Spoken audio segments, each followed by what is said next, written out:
A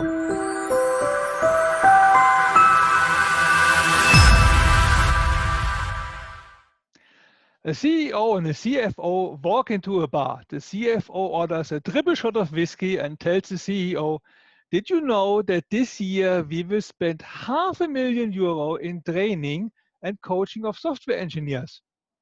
What happens if they leave us afterwards?" And the CEO replies, "I'm more concerned what will happen if we don't train them and they stay." Great. So hello everybody and welcome to our second video cast. It is exciting. Actually, there is a continuation, which is great. My name is Elad. With me is Wolfi. We are both certified LeSS trainers, and like in the previous video, we have selected a topic that we will discuss and share that discussion with you. This time, the topic is technical excellence.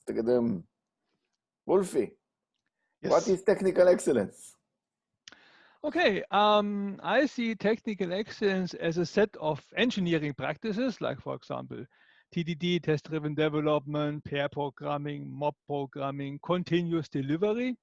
And just that you understand why we chose this topic, why this is so important of us, is that you need to understand that the organizational agility is constrained by the technical agility. This means that no matter how agile your processes, your structures are, if you cannot change basically a product quickly, you will not be able to reach business agility. So if you need days, weeks, or months to change from one single line of code and get it into production, then actually your technical excellence could need some improvement. Great. Thank you for that, Wolfi. So it's a second video, so a quick reminder or an introduction to those who are new about the format that we have selected. We will be conducting 2 5-minute time box discussion. At the beginning of each time box, one of us will present a question to the other, and then the other will try to answer. Now, that's about it. Okay, then. So the first question would be from me to you, Wolfi, if that is okay with you. Yes, absolutely. Okay, great. So in my personal experience, most of the developers are mediocre at best. So they do not demonstrate what we refer to as technical excellence. And I'm sorry if someone is offended by that. And my question to you is, why is that, and what can we do about it? Okay. Well, I think the root cause is manifold. So I would say that first of all, most people I have experienced are working in organization and they are very busy. So it's all about features. You have to do features, features, features. They need to produce a lot of output, in worst case. And then because the organization is actually trimmed for efficiency, so this means the software developers are also specialists. And then I have seen some cases where they say, okay, I'm not a tester, I'm a developer. And so you don't get anything together and you don't get anything done. And then sometimes it's also so that those specialists, they love to work alone and they are in a way also educated, I think, to work alone. And then where is the collaboration in the team or even across the teams? That's, I think, one part of the environment there. And then also very, very often, and I don't know if it's a bigger part, is even they don't know how. So they have really missing skills. One thing to be noted is that typically those skills are not taught at universities either. But for example, skills like how to write clean code, what are good practices there, or what is working out in different situations. Or for example, people think continuous integration is a method or a tool, but it's actually rather a mindset of engineering. And also with testing, I have seen organizations where people think the only purpose of testing is to find faults, but no, it is not. Actually, testing is there to verify functionality or non-functionality like performance, stability, and stuff like this. Or then also, of course, it's also there that you don't seek or leak faults to the customer, but that's not primarily there the case. So also we want to verify the value. Do we really deliver the value to the customer? So those kind of things are, for example, there.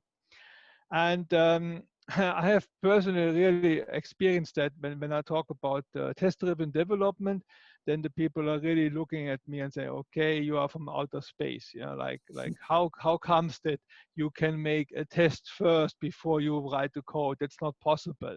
Or then really, as I said before, so they have such a strong role differentiation that I'm a developer, I'm not a tester, so I don't write any test code and stuff like this. So and then this team spirit, even if you say, okay, we have test competence in the team and so on, but even there the collaboration doesn't really work so nicely, I think. And the same comes with ATTD, so acceptance test driven development. And here, ask your organization, ask developers, when have you last time seen a customer or end customer, external customer, or end user who really uses your product? And maybe some have never ever seen this. And that is really something which is, I think, one of the problems here.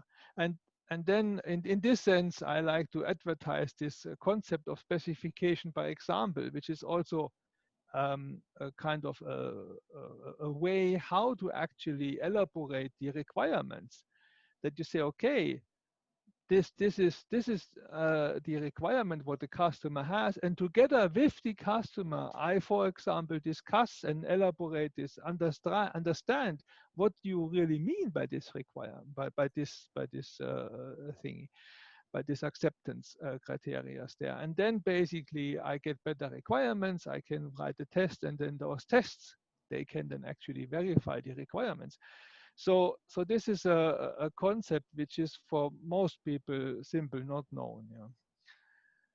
And so that is more or less how I see the big parts. And these are just a few ideas. So that's by no means exclusive. Yeah. So there Yeah, might before be. your time is up, Okay. Oh. what can you do about it?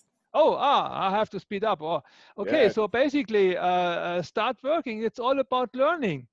So have the structural changes which enable, promote the collaboration, get the people trained and coached, introduce pair programming, mob programming, and give time to allow the mistakes.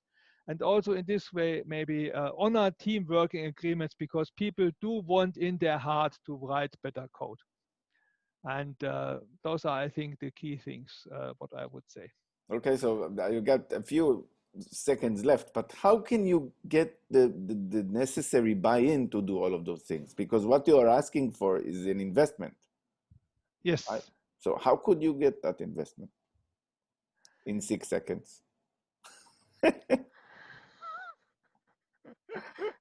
your time is up. My time is up. So then that's an open question that we leave Yes. it to the audience. Maybe you could comment and suggest ideas on Yes. how to do that.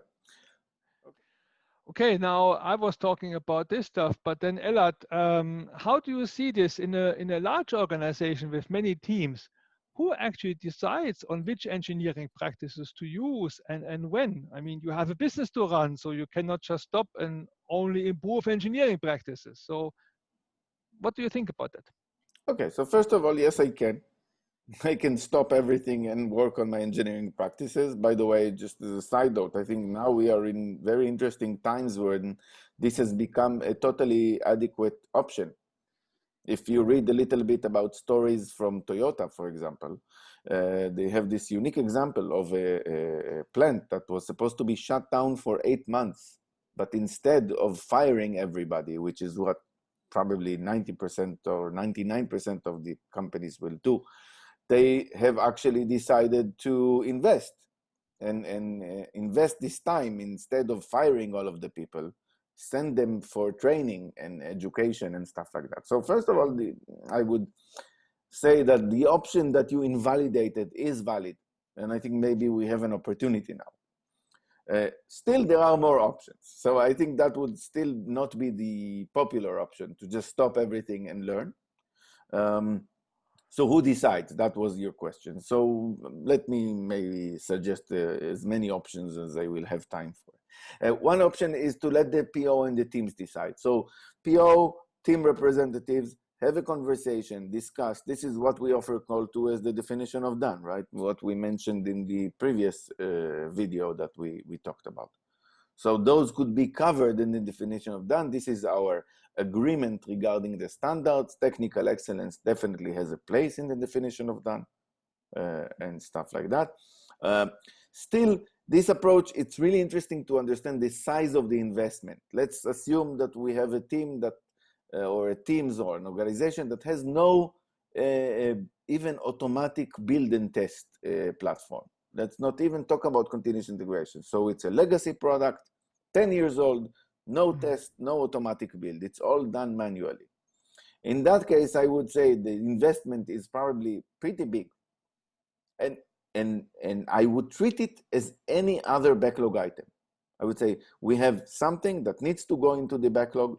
I would refine it, I would split it, I would clarify it, I would create maybe acceptance criteria, and then I would prioritize it together with the PO, of course, talking about cost and value and stuff like that, which are very important for these kinds of activities.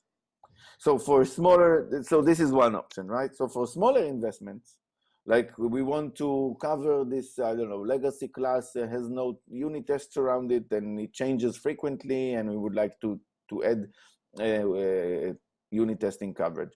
I would not ask for permission. I would not recommend anyone to be in a system in which you need permission to do that. It's a small investment. This is the engineer's professional integrity to do that, and they should have the option to be proud of what they do. So in that case, I would say just do it, like the Nike ad. Another option is which I kind of liked. I tried it once. It worked nicely. I'm not sure how valid it is in other organizations. Is to create a community of practice around the topic of engineering practices or technical excellence, and provide this community of practice with the authority to actually make decisions regarding. And then the great thing about the community of practice is that it is open for anyone to contribute. So if you care about the topic, from either as a product owner who cares about the investment, as an engineer who cares about the quality, as the CEO who cares about something, I don't know, anyone can join and contribute. And then that's, in my opinion, one very valid option of answering who decides. Another option, I don't know how much time I have, but that's okay. Another option would be to let managers lead this activity of creating an environment where technical excellence is encouraged and is important. So if we go back to the LeSS rules, then we mentioned that managers are there to help create a system and improve the value delivering capability of the system. Part of that is definitely having technical excellence and good engineering practices. But that would require that the managers do understand what technical excellence is all about. Valid point, very valid point. Yes, that would require that managers are indeed understand, or potentially in a healthy system, I think managers have more bandwidth and less maybe pressure and stress of the day-to-day operations, so that they have more bandwidth to go and inquire and learn about these things and maybe go to trainings, read a book, whatever. So regarding who decides, I think there is no clear-cut answer or any good options. It for sure needs to involve engineers, and for sure needs to involve the product owner. So exactly, that's it? Yes. Yeah, good. Okay, Elad, so did you have any insights? I think my main insight was that it really boils down at this point in time, in my opinion, just lack of knowledge. People just don't know enough about engineering practices and technical excellence. It's not even understanding, it's just lack of knowledge. That's my, I think, insight. How about your insights then, Wolfi? Okay, for me, it was becoming really clear it's the product owner and the teams together who should make this decision on what technical excellence to really look at right now. Cool. Okay, thank you so much for watching. Elad and I hope you found this video valuable, and invite you to post any comments, ask questions you might have in the text below. And if you have other topics you would like us to discuss in the future, please do and suggest. Until then, see you next time. Bye-bye. And tell us about did you like the joke? Bye bye.